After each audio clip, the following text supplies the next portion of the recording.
قرآن اور پاکستان کا بھی کوئی تعلق ہے؟ یہ ہے جس کو میں چاہتا ہوں ذرا آج اچھی طرح اجاگر کروں. بڑا گہرا تعلق ہے. ایک تعلق ہے اس 1000 سالہ تدبیر کے ساتھ. وہ تدبیر کیا تھی؟ قرآن مجید کے جو دور نبوی اور دور صحابہ میں اہم ترین شے تھا صحابہ کرام کے نزدیک، رفتہ رفتہ وہ امت مسلمہ کے ذہن سے، شعور سے پس منظر میں چلا گیا. زیادہ توجہات احادیث پر ہوئیں، اس لیے کہ احادیث سے احکام زیادہ نکلتے ہیں. قرآن میں تو نماز قائم کرو، یہ فرض کیجئے کہ 20 جگہ آ گیا ہو یا 70 جگہ آ گیا ہو. کیسے قائم کرو؟ یہ تو قرآن میں نہیں ہے، یہ تو پھر حدیث سے ہے. تو سارا زور تو اب ہوا نا کہ حدیث کو سمجھو، اور حدیث سے آگے آ گئی فقہ.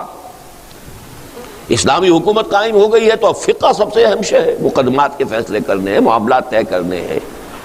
تو کچھ تو فطری اسباب تھے جس سے قرآن پس منظر میں چلا گیا. حدیث آگے، فقہ آگے، ہوتے ہوتے فقہ ہی فقہ رہ گئی.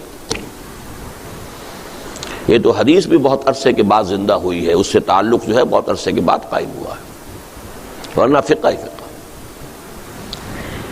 کچھ اسباب اور بھی تھے. قرآن کی تعلیمات کے بعض پہلو اصحاب اقتدار کو پسند نہیں تھے. باقاعدہ بھی کوشش ہوئی کہ اس کو پیچھے ہی رکھا جائے. بس پڑھ لیا کرو، ثواب حاصل کر لیا کرو. پڑھ کر سمجھنے لگو گے تو ہماری شامت آ جائے گی. جیسے حضرت ابو ہریرہ نے کہا تھا رضی اللہ تعالی عنہ، اور ابھی تو یہ دور جو ہے صحابہ کا دور چل رہا ہے. ابو ہریرہ صحابی ہیں لیکن حکومت تو بنو امیہ کی ہے نا. اب وہ خلافت راشدہ تو ختم ہو گئی نا.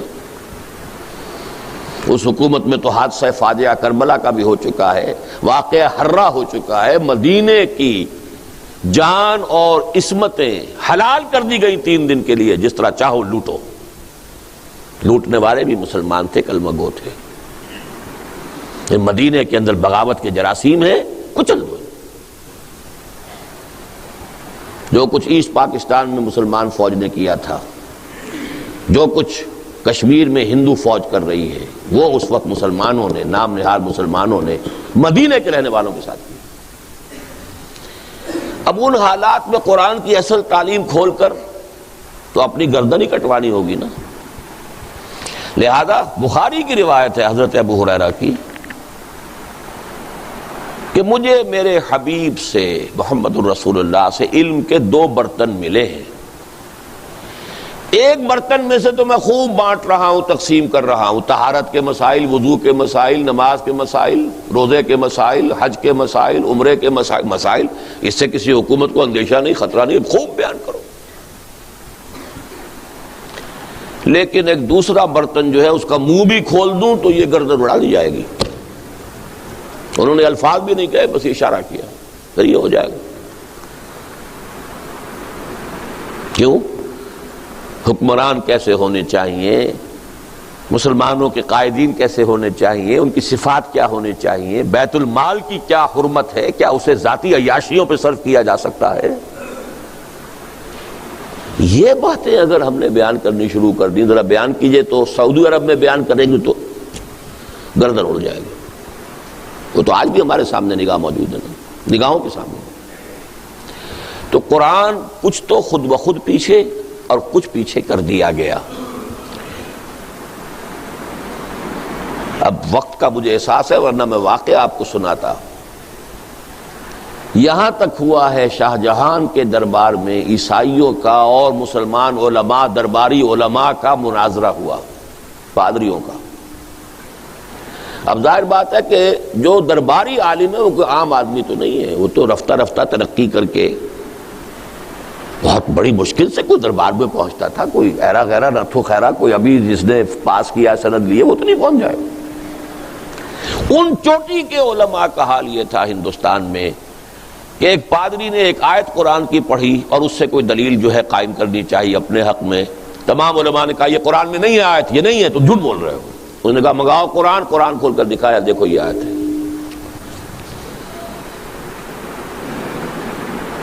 یہ واقعات ہیں، بڑے تلخ واقعات۔ بہرحال یہ سمجھ لیجئے کہ قرآن حکیم سے امت کا جو بعد ہو گیا تقریباً 1000 سال میں، کہ یہاں تک نوبت پہنچ گئی، نوبت بہیں جا رسید۔ قرآن تو کام میں آتا ہے، فرنٹیئر میل کی سپیڈ سے قرآن پڑھو، اجی وہاں تو 20 منٹ میں تراویح ہو جاتی ہے، وہاں چلو بھاگ کر۔ یہ قرآن کے ساتھ حشر ہے جو ہم کر رہے ہیں۔ تو اس حوالے سے لیکن اب وہ دوسرے 1000 سال میں اس امت مسلمہ کا قرآن سے تجدید، تعلق کی تجدید کا عمل شروع ہوا ہے ہندوستان میں۔ شاہ ولی اللہ دہلوی، میری پوری کتاب اس موضوع پر موجود ہے، دعوت رجوع الی القرآن، رجوع الی القرآن، قرآن کی طرف رجوع کرنے کا عمل کب شروع ہوا، کیسے شروع ہوا، کیسے قرآن پس منظر میں گیا، وہ سارا فنومینا میں نے دعوت رجوع الی القرآن کا منظر اور پس منظر، دلائل اور حقائق اور شواہد کے ساتھ اس کتاب میں بیان کیا ہے۔ اس کا عمل شروع ہوا کب؟ شاہ ولی اللہ سے، ہندوستان میں۔ اس وقت تک قرآن مجید کا اردو میں تو کیا ترجمہ ہونا تھا، فارسی میں بھی نہیں تھا، فارسی کورٹ لینگویج تھی۔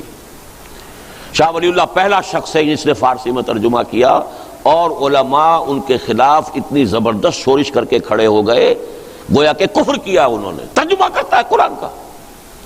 سرحد سے پٹھان منگوا لیے گئے تھے قتل کرنے کے لیے، مسجد فتح پوری کے باہر کھڑے ہوئے تھے کہ جب نکلے گا یہ ولی اللہ اسے قتل کر دینا۔ لیکن ہوا یہ ہے کہ جب وہ نکلے ہیں تو کچھ ایسی ہیبت ان پر طاری ہوئی ہے، ہیبت حق استعین اللہ کی طرف سے، وہ ٹھٹر کے رہ گئے، کسی نے حملہ نہیں کیا، بچ گئے۔ یہ حالت، فارسی میں ترجمہ کیا، ان کے 2 بیٹوں نے اردو میں ترجمہ کیا، ان کے ایک بیٹے نے پہلی اردو میں تفسیر لکھی، شاہ عبدالعزیز دہلوی سب سے بڑے بیٹے تفسیر لکھ رہے، تفسیر عزیزی۔ شاہ عبدالقادر نے اردو میں ترجمہ کیا، با محاورہ اردو۔ شاہ رفیع الدین نے اردو میں ترجمہ کیا، لفظی اردو۔ یہ عمل یہاں سے شروع ہوا بہت زوردار انداز میں۔ اس کے بعد آگے ذرا اس بات کو پھر میں آگے چلاؤں گا۔ اب میں تفصیل میں نہیں جا سکتا ان چیزوں کی بھی۔ آغاز میں نے بتا دیا شاہ ولی اللہ اور خانوادہ ولی اللہ ہی، ان کا خاندان، اس سے ہندوستان میں قرآن کی طرف رجوع، اس کی ایک تحریک شروع ہوئی۔ وہ ہیں 18ویں صدی کے آدمی، 1702 کی پیدائش ہے اور 1762 یا 63 کا انتقال ہے۔ جو جنگ تھی تیسری، پانی پت کی تیسری جنگ، اس کے بعد انتقال ہوا ہے۔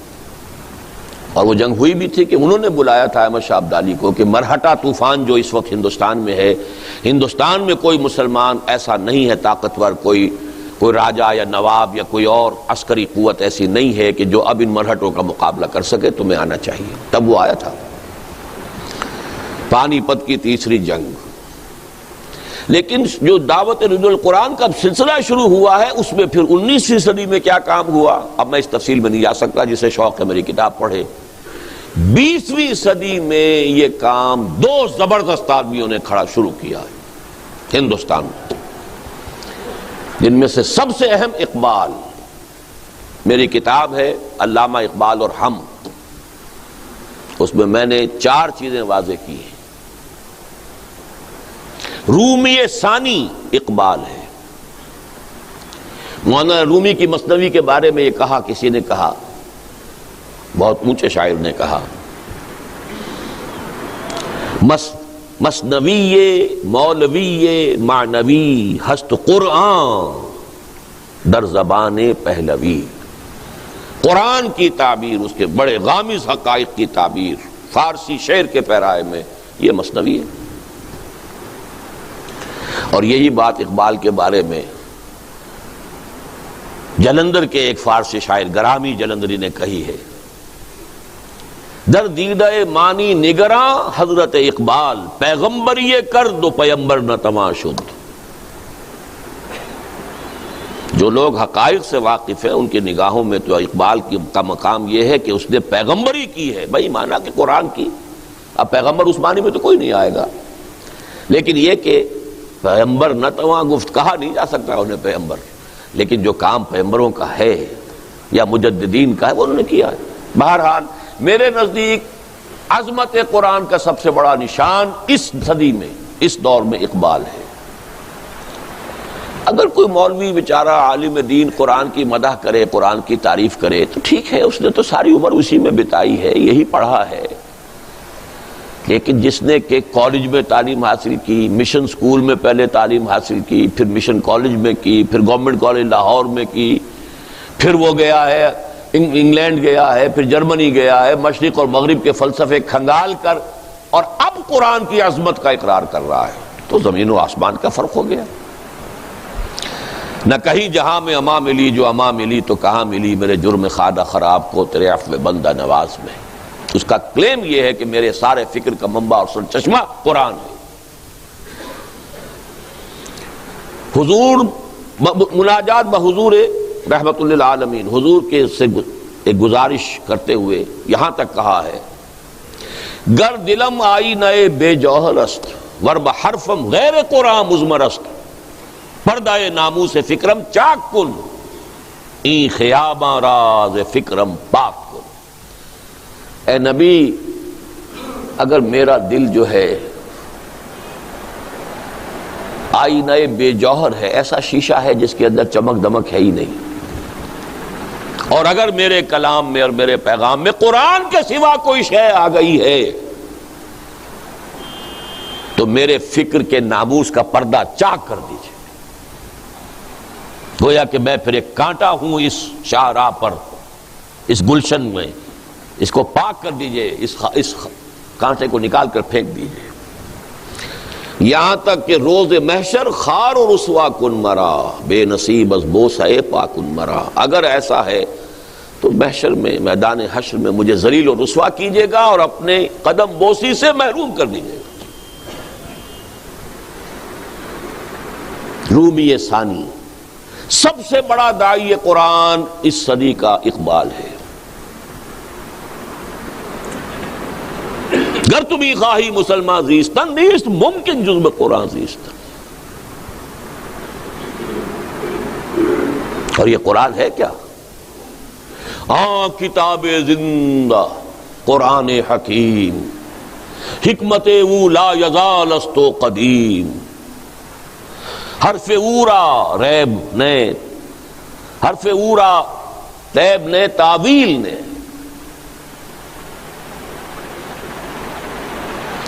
آیت شرمندہ تعویل نے، چو بجا در رفت جاں دیگر شود جاں چو دیگر شد جہاں دیگر شود۔ مجھے تو کہیں نہیں ملا، 65واں عمر مکمل، سال مکمل ہو رہا میری عمر کا، مجھے کہیں اور عظمت قرآن کا یہ بیان نہیں ملا، کہیں نہیں ملا۔ اگرچہ داعی قرآن کی حیثیت سے اس صدی کے آغاز میں ابوالکلام آزاد کا نام بھی لیتا ہوں، اس میں کوئی شک نہیں، انہوں نے نثر کی کیفیت میں قرآن کی عظمت کا بھی بیان کیا ہے، لیکن اقبال کے آس پاس پہ نہیں پہنچے۔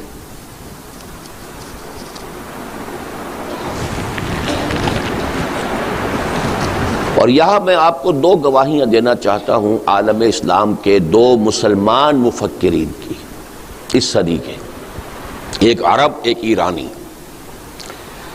الجزائر کے ایک بہت بڑے مفکر، انہوں نے عربی میں کچھ لکھا ہی نہیں، فرانسیسی زبان میں ان کی کتابیں ہیں بے شمار، مالک ابن نبی۔ انہوں نے عجیب تجزیہ پیش کیا ہے، انہوں نے کہا ہے اپنی ایک کتاب میں کہ امت مسلمہ کا جو انٹلیکچول اور اسپرچول سینٹر آف گریوٹی ہے وہ اب منتقل ہو چکا ہے ساؤتھ ایشیا کو۔ اس ایک جملے کا پس منظر کیا ہے؟ دیکھیے، قرآن عرب میں نازل ہوا، حضور عرب میں تھے، وہاں سے ہی سارا بات جو ہے نکلی ہے، لیکن یہ ہے کہ جس کو کہتے ہیں علمی اور ثقافتی، وہ مرکز سب سے پہلے جو بنا ہے وہ بغداد کا علاقہ تھا، دور بنو عباس میں، سائنس، فلسفہ، فکر۔ اسی زمانے میں تو آخر فقہ مرتب ہوئی ہیں، اسی زمانے میں تفسیریں لکھی گئی ہیں، اسی زمانے میں احادیث جمع ہوئی ہیں، تو مذہبی، علمی اور ویسے فکری، ثقافتی اور روحانی شیخ عبد القادر جیلانی کہاں کے تھے؟ یہ مرکز رہا ہے تقریباً 700 برس تک، بغداد مرکز، اور وہ علاقہ جو ہے وہ گویا کہ علاقے کی حیثیت سے۔ پھر یہ سینٹر شفٹ ہوا ہے مغرب میں، اسپین اور یہ المغرب جسے کہتے ہیں، الجزائر، تونس، موراکو، موریتانیہ۔ اور یہ اسی الجزائر کا ایک شخص کہہ رہا ہے کہ اب یہ مرکز جو ہے یہ منتقل ہو گیا جنوبی ایشیا۔ جنوبی ایشیا ہندوستان کو کہتے ہیں۔ اب جو اسپرچول اور intellectual centre of gravity of the Muslim امہ is in the Indian sub continent. اس کی وضاحت آپ کو مل جائے گی، میں یہ بات بہت پہلے کہہ چکا ہوں، وہی دعوت رجوع القرآن کے اندر آپ یہ ساری چیزیں دیکھ لیں گے۔ ہمارے انٹلیکچوئل اور فلسافیکل اور اسپرچول فاؤنٹین ہیڈ کی حیثیت تو صرف قرآن ہی کو حاصل ہے، نکلتا تو وہیں سے جو کچھ نکلتا۔ دوسری بات ڈاکٹر علی شریعتی کی ہے۔ ایران کے انقلاب میں فکر نام کی کوئی شے اگر تھی وہ صرف علی شریعتی کی تھی۔ وہ تو بہت ینگ ایج میں اس کو بادشاہ نے شہید کروا دیا تھا۔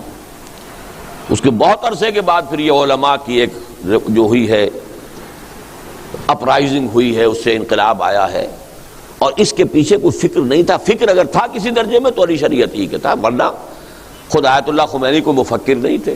ان کی تصنیفات ایسی ہیں جیسے مولویوں کی تصنیفات ہوتی ہیں، اور کٹر جیسا شیعہ مولوی لکھے گا وہی چیزیں انہوں نے اس میں لکھی ہوئی ہیں۔ انقلابی کوئی فکر نہیں۔ یہ تو علماء کی ایک اپرائزنگ تھی، جیسے اب طالبان کی ہے افغانستان میں۔ کٹر حنفی قدامت پسند علماء ہیں، اس کا بھی تذکرہ بعد میں آئے گا۔ لیکن انٹلیکچوئل اور روحانی، دیکھیے ایک عجیب بات ذہن میں آئی ہے، آپ سارا تصوف، وہ جو مروجہ تصوف ہے، اس مروجہ تصوف میں کیا صحیح ہے کیا غلط ہے، یہ میری ایک تقریر تھی جو اب شائع ہونی شروع ہو گئی ہے، پہلی قسط میثاق میں آ گئی ہے تازہ میں، اور اس کا بھی شان ورود یہ ہے کہ میں نے ایک تقریر کی تھی 2 کیسٹس پر مشتمل، جس میں میں نے مروجہ تصوف پر جو حصے اس کے غلط ہیں اس کی تنقید کی تھی، جو صحیح ہیں ان کی تائید کی تھی۔ ایک حلقہ ہے وہ تنظیم الاخوان، مولانا محمد اکرم آوان صاحب ان کے مرشد ہیں اور بہت سے ان کے جو ہیں وہ مرید ہیں۔ تو الریاض سعودی عرب کا جو کیپٹل ہے، وہاں جو الاخوان کے لوگ تھے انہوں نے میرے اس کیسٹ میں سے تنقیدی حصے نکال دیے، تعریفی حصے جمع کر کے میرے نام سے میرا کیسٹ چلا دیا۔ آج کی روحانیت یہ ہے جو خیانت بھی کرتی ہے، چوری بھی کرتی ہے، سرقہ بھی ہے۔ جب انہیں کہا گیا، انہوں نے کہا آپ چاہے اسے چوری سمجھ لیں چاہے کچھ اور سمجھ لیں، ہم تو کریں گے۔ اکرم آوان صاحب کو لکھا گیا، ان کی طرف جواب نہیں آیا۔ اب ہم نے یہ کیا ہے مجبوراً کہ وہ پوری تقریر شائع کر رہے ہیں، جو کچھ انہوں نے بھی کیسٹ میں رہنے دیا ہے وہ بھی، اور جو تھا وہ بھی، اور جو انہوں نے کاٹ دیا اس کو ذرا بولڈ کیا ہے تاکہ لوگوں کو معلوم ہو جائے کہ کیا کیا اس میں سے انہوں نے نکالا ہے۔ بہرحال جو بھی مروجہ تصوف ہے، اس وقت میں اس تفصیل میں نہیں جا رہا، وہ پہلی قسط اس کی شاید 3 میں مکمل ہو سکے گا، بہت کیونکہ 2 قسطوں پر مشتمل میری تقریر تھی وہ، لیکن اس کا پہلا آ گیا ہے تازہ میثاق میں۔ لیکن مروجہ تصوف میں ایک بات آپ کو نظر آئے گی، سارا ہندوستان میں تصوف باہر سے آیا۔ کہاں سے چلے آ رہے ہیں؟ شیخ علی حجویری کہاں سے چلے آ رہے ہیں؟ معین الدین چشتی کہاں سے آ رہے ہیں؟ لیکن الف ثانی میں الٹی گنگا بہی، سلسلہ نقشبندیہ مجددہ یہاں سے چل کر اور پورے عالم اسلام میں، عالم عرب میں تو نہیں گیا ہے، افغانستان، پورا ترکستان، ترکی تک، پوری بیلٹ، اسی میں تھے امام شامل، اسی میں ہے یہ چچنیا کے مجاہدین۔ اس لیے کہ یہ تصوف جو ہے یہ بہرحال جتنے بھی چیزیں مروج ہیں ان میں اقرب الی الکتاب والسنہ، اگرچہ اب وہ بھی بہت گڑبڑ ہو چکی ہے۔ اس کی جو ایک ریلائسنس ہو رہی ہے، امریکہ میں ایک حلقہ بنا ہے نقشبندیہ کا، وہ بہت غلط رخ پر جا رہے ہیں۔ وہ تو یہ ہے کہ زاغوں کے تصرف میں عقابوں کے نشیمن، لیکن یہ آپ کو معلوم ہونا چاہیے کہ الف ثانی میں ایک سلسلہ تصوف روحانیت کا بھی ہندوستان سے نکل کر پھیلا ہے باہر. پہلے وہ آ رہا تھا باہر سے ہندوستان کی طرف. اسی طرح فکر اقبال مفکر اعظم صدی ہندوستان کا، پاکستان میں دفن، لاہور میں دفن. یہ جو اقبال نے قرآن مجید کی خدمت کی یا اس کی للکار مسلمانوں کی دی، کس قدر پیارے الفاظ ہیں. صاحب قرآن و بے ذوق طلب، العجب ثم العجب ثم العجب. قرآن کی حامل قوم ہو اور ایسی سست ہوئی بیٹھی ہو اور ایسی پڑی ہوئی ہو زمین پر، اور ایسے ہی جیسے کہا گیا کہ تم شبنم کی طرح زمین پر پڑے ہوئے ہو اور دشمن تمہیں اپنے پاؤں تلے روند رہے ہیں. اے چو شبنم بر زمیں افتندئی، در بغل داری کتاب زندئی. وہ کتاب زندہ اب بھی موجود ہے تمہارے پاس، لیکن تم نے اسے اٹھا کر رکھ دیا ہے جزدانوں میں بند کر کے.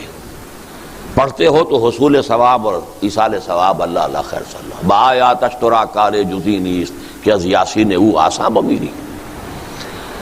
عالم نزا کی سختیوں کو ہلکا کرنے کے لیے یاسین سنا دو بس.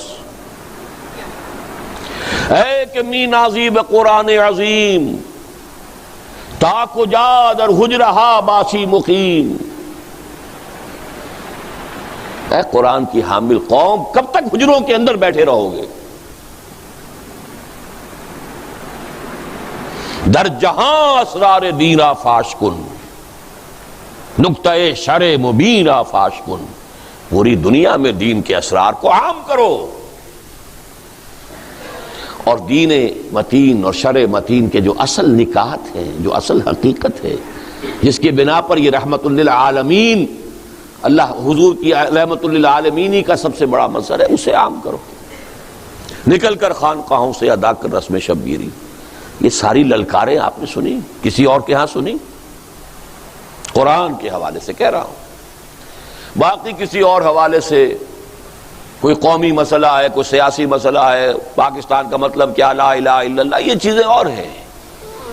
قرآن کو مرکز بنا کر، محور بنا کر، جو حضور کی دعوت اور تحریک کا مرکز و محور تھا، یتلو علیہم آیاتہ ویزکیہم ویعلمہم الکتاب والحکمہ، یہ بیسک میتھوڈالوجی تھی جو قرآن کے گرد گھوم رہی ہے. اس کی طرف دعوت دینے والا اقبال. اب اسی کو میں آگے لا رہا ہوں.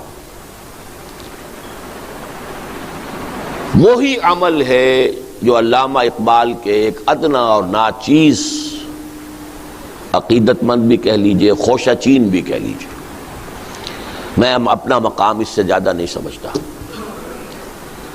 اللہ نے اس کو توفیق دی. عوامی درس قرآن سن 65 سے جو میں نے شروع کیا ہے اپنا مشن لاہور میں، 2 تقریریں مسلمانوں پر قرآن مجید کے حقوق کے نام سے، ایک تحریر اسلام کی نشر ثانیہ کرنے کا اصل کام کے عنوان سے، سن 67 یہاں سے کام شروع ہوا ہے. عوامی درس قرآن، نہ کسی فرقے سے تعلق، نہ سیاست سے تعلق، قرآن کا درس. اور 500 ہی نہیں، 700 آدمی جمع ہوتا رہا مسجد شہداء لاہور میں. ایک مرتبہ ایک کتاب تقسیم کی گئی تھی، تب گنتی ہو گئی کہ 700 نسخے لگے. پھر یہ کہ مرکزی انجمن خدام القرآن اور پھر اس کی شاخیں، انجمن خدام القرآن سندھ، انجمن خدام القرآن پنجاب، انجمن خدام القرآن فیصل آباد، انجمن خدام القرآن کوئٹہ، انجمن خدام القرآن پشاور، انجمن خدام القرآن اسلام آباد، society of the servants of Quran Chicago, society of the servants of Quran Toronto, بنتے رہے. پھر ان کے بطن سے اکیڈمیوں کا وجود ہوا، قرآن اکیڈمی لاہور، قرآن اکیڈمی کراچی، قرآن اکیڈمی ملتان، چوتھی جو ہے فیصل آباد میں بننے والی ہے. اس سے آگے قرآن کالج لاہور میں، قرآن کالج یہاں. یہ سب کیا ہے؟ یہ کسی تدبیر کا حصہ ہے. توفیق تو اللہ بندوں کو دیتا ہے، اپنی تدبیر امر بندوں کے ذریعے سے کراتا ہے. پوری تدبیر امر تو وہ ہے جو ہو رہی ہے. اور اس کی جو موسٹ ریسنٹ شکل ہے، جو 15 سال سے تقریباً شروع کی، کوئی شخص یقین نہیں کر سکتا تھا کہ لوگ تراویح کے لیے 5-5 6-6 گھنٹے بھی جاگ سکتے ہیں. جب میں نے شروع کیا ہے تو ایک ہلا گلا ہو گیا، کچھ کم ہمت لوگوں نے اس کا مذاق اڑایا، کچھ نے کہا یہ بدعت ہے، کچھ نے کہا یہ ہے، اور کوئی میں بھی نہیں سمجھتا تھا کہ اتنے لوگ. اور آج پاکستان میں کم سے کم 50 مقامات پر اس کی فہرست بھی دے دی گئی ہے میثاق میں، بالمشافہ بھی، جیسے کہ یہاں ہو رہا ہے رات کو دورہ ترجمہ قرآن. انجینئر ہے، کوئی مولوی کی تعلیم حاصل کر کے تو نہیں آئے. اللہ کے فضل و کرم سے کم 50 ایسے نوجوان تیار ہو چکے ہیں. یہ بات معمولی نہیں ہے. اس کو پس منظر میں رکھیے، اس کے جو میں نے حدیث سنائی آپ کو، ان اللہ یرفع بہذا الکتاب اقواما ویضع بہ آخرین. اللہ اسی قرآن کی بدولت قوموں کو اٹھائے گا اور اسی قرآن کو چھوڑنے کے باعث ذلیل و خوار کر دے گا. اس کے راوی حضرت عمر ہے رضی اللہ تعالی عنہ، فقہائے صحابہ میں سے ہیں، کبار صحابہ میں سے. امت کی صرف ایک شخصیت سے نیچے ہیں، ابو بکر کے بعد نمبر 2. اس کی روایت ہے کہ حضور نے فرمایا ان اللہ یرفع بہذا الکتاب اقواما ویضع بہ آخرین. یہ جو قرآن کا ہمہمہ ہے، ولولہ ہے، یہ جو جوش و خروش ہے، یہ جو ہو رہا ہے درس قرآن، یہاں تاج محل میں جب ہوتا رہا ہے 2-2.5 ہزار آدمی ایک وقت کے اندر ہوتا تھا. جو میں نے جا کر دیا تھا درس ابو ظبی میں، اس کے شکار وہ بیٹھے ہوئے کونے میں سید نسیم الدین صاحب، انہوں نے وہ منظر دیکھا ہے، اور بھی بہت سے لوگوں نے دیکھا ہوگا. 7 دن جو درس ہوا ہے وہاں پر، جو درس جا کر دے کر آیا ہوں حیدرآباد دکن میں، کم سے کم 15,000 آدمی، 10,000 مرد، 5,000 برقع پوش عورتیں ہوتی تھی مسجد مکہ میں، مکہ مسجد حیدرآباد دکن میں. پوری دنیا میں لے کر پھرا، دشت میں کوہ میں لے کر تیرا پیغام پھرے.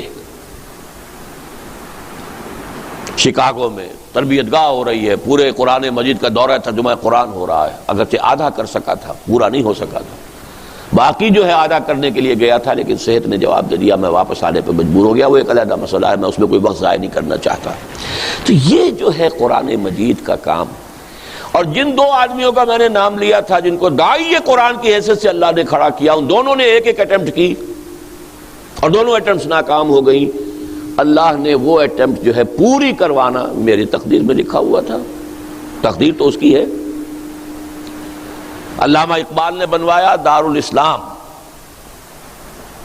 ایک ایسا ادارہ جس میں گریجویٹس کو رکھا جائے اور انہیں قرآن پڑھایا جائے. اور ان کا گمان یہ تھا، شاید غلط ہو، کہ ہندوستان میں کوئی ایسا عالم دین اس وقت موجود نہیں ہے جو ان انگریز، اور وہ انگریز اس زمانے کے انگریزی تعلیم یافتہ گریجویٹس، اس آج کا گریجویٹ نہیں جس کو اس وقت تو میٹرک کیا مڈل کے برابر کا ہوتا آج کا گریجویٹ، کوئی حیثیت ہی نہیں اس کی. گریجویٹس اس زمانے کے 30s کے زمانے کے گریجویٹس، ان کو جن کے دماغوں میں کیا کیا خناس بھر دیے گئے ہیں، اور ان کو قرآن پڑھانا کو آسان کام. قدم قدم پر سوال کریں گے، قدم قدم پر اعتراض کریں گے.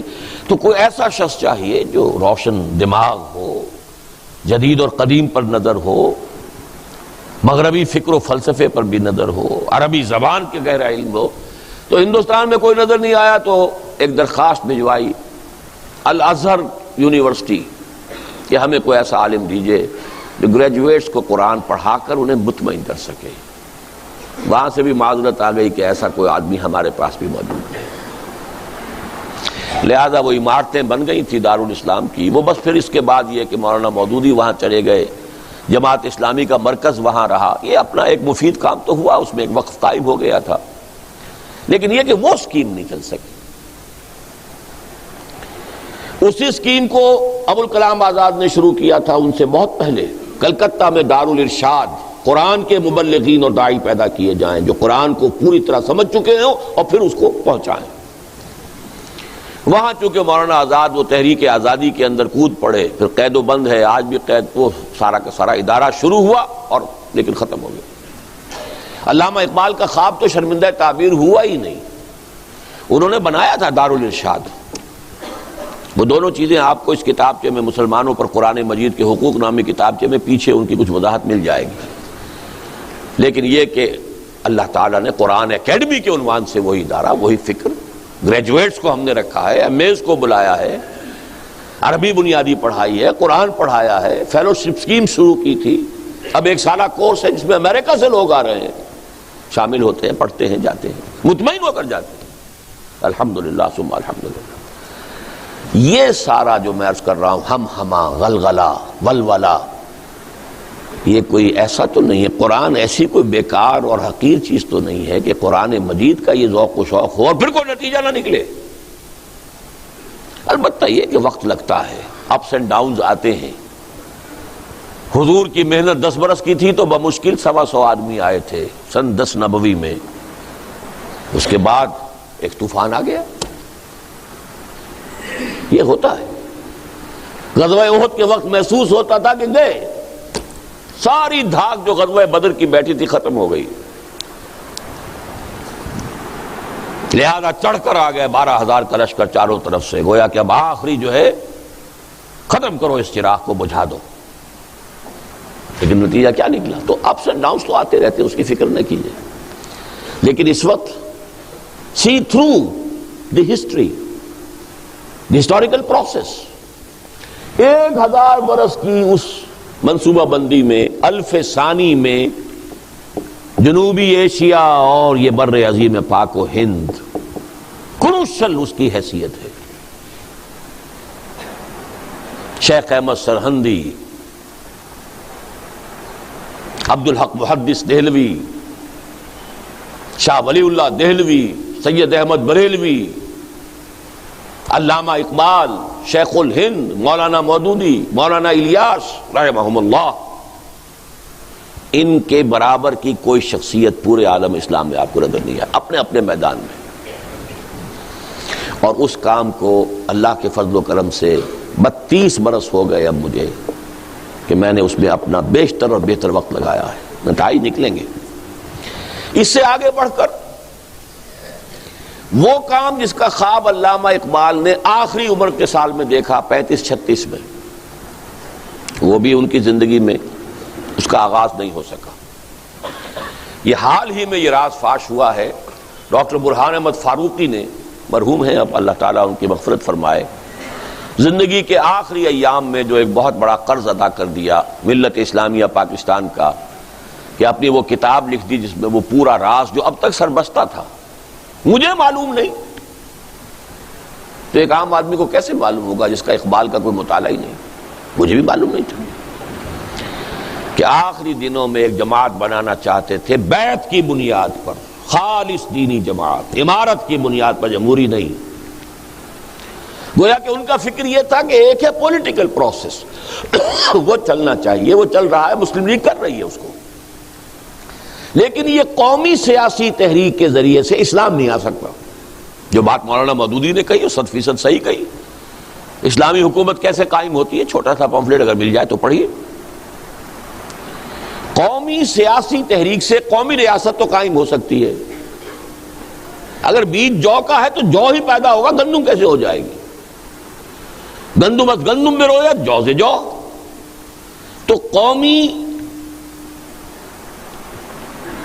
سیاسی تحریک سے قومی ریاست وجود میں آ سکتی ہے، اسلامی ریاست اور خلافت وجود میں نہیں آ سکتی، اس کے لیے کسی اور طرح کی جماعت چاہیے، امارت والی جماعت، جمہوری نہیں، بیعت والی جماعت، دستوری نہیں، اور اس میں وہ شامل ہوں جو پہلے خود عہد کریں اسلام کی پابندی کا۔ افسوس کہ جو برٹش گورنمنٹ نے ان پر کچھ لوگوں کو مامور کیا ہوا تھا، پہرے بٹھا رکھے تھے ان کے اوپر کہ کوئی موو نہ کرے یہ شخص۔ اقبال کے نفس سے ہے لالے کی آگ تیز، ایسے غزل سرا کو چمن سے نکال دو، چمن سے نہ نکالو تو اس کے گرد ایسے پہرے بٹھا دو، وہ کامیاب نہیں ہو سکی اسکیم۔ لیکن یہ ہے 35-36 کی 38 میں انتقال ہو گیا۔ اس اسکیم کو میں سمجھتا ہوں مولانا مودودی نے چلایا۔ علامہ اقبال کے انتقال کے 3 سال بعد جماعت اسلامی قائم کی، 41 میں، وہ انہی اصولوں پر تھی، سوائے اس کے کہ بیعت اختیار نہیں کی انہوں نے۔ زمانے کے دباؤ سے مروب ہو گئے کہ یہ بیعت، لوگ ہنسیں گے یہ اس زمانے میں کہ اکبر نام لیتا ہے خدا کا، اس زمانے میں یہ بیعت کا نام نہیں، لیکن یہ کہ جماعت دستوری بنائی، لیکن اقامت دین کی جد و جہد، حکومت الہیہ کے قیام کے لیے شرط وہی کہ وہ آئے اس میں جو پہلے اپنی معاش کو اور معاشرت کو پاک کریں۔ چنانچہ بہت سے لوگوں نے انگریزی حکومت کی بڑی بڑی اونچی ملازمتیں چھوڑ دی تھی۔ افسوس یہ ہے کہ وہ جماعت پاکستان میں آ کر اب قومی سیاسی جماعت بن گئی، لیکن اس کو پھر دوبارہ زندہ کرنے والا بھی اقبال کا وہی عقیدت مند ادنا اور ناچیز تنظیم اسلامی بیعت کی بنیاد، ہدف اقامت دین یا اسلامی انقلاب، اور ریسنٹلی اس کے ہدف کے لیے ہم نے اقامت دین سمجھانا پڑتا ہے، اس کے معنی کیا ہیں، دین کو کھڑا کرو کیا معنی بھائی، دین کو قائم کرو کیا معنی، لیکن عام آدمی کی سمجھ میں بہتر طور پہ آ جاتا ہے نظام خلافت کا قیام، تو تحریک خلافت کا عنوان اختیار کیا۔ یہ ہے در حقیقت جو قرآن کا پاکستان سے تعلق ہے۔ کہیں دنیا میں مجھے بتا دیجئے سوائے پاکستان کے کہیں تراویح کے ساتھ دورہ ترجمہ قرآن کا کوئی امکان ہے؟ کہیں پوری دنیا میں مجھے بتا دیجئے کہ کسی فرقے واریت سے آزاد اور کسی وقتی سیاست سے لا تعلق رہتے ہوئے درس قرآن کی محفل، خالص درس قرآن کی محفل، اس میں ایک وقت میں 700 آدمی اور ایک وقت میں تاج محل ہوٹل میں 2500 آدمی، کہیں ہے اس کا امکان؟ تو کیا قرآن، پھر میں وہ الفاظ کہہ رہا ہوں ڈرتے ڈرتے، کیا اتنی ہی غیر مؤثر شے ہے، اتنی ہی کوئی حقیر شے ہے؟ صاحب قرآن و بے ذوق طلب، العجب ثم العجب ثم العجب۔ کس قدر تلخ انداز اقبال کا ہے، پیش ماں یک عالم فرسودہ است۔ میں جب دیکھتا ہوں ایک دنیا ہے گلی سڑی، گندی، فرسودہ، پرانی،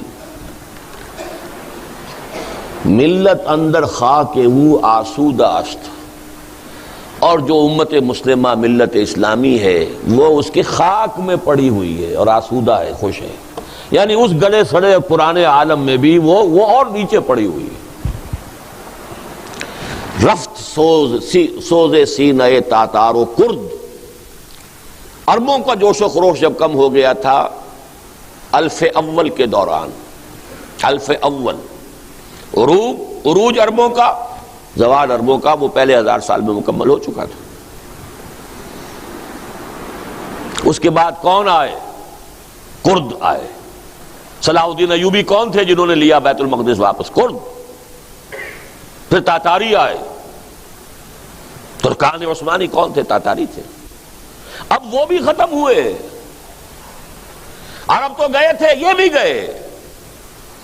رفت سوز سینہ تاتار و کرد، یا مسلمان مرد یا قرآن مرد۔ کیا ہوا ہے؟ مسلمان مر گیا ہے یا قرآن مر گیا ہے؟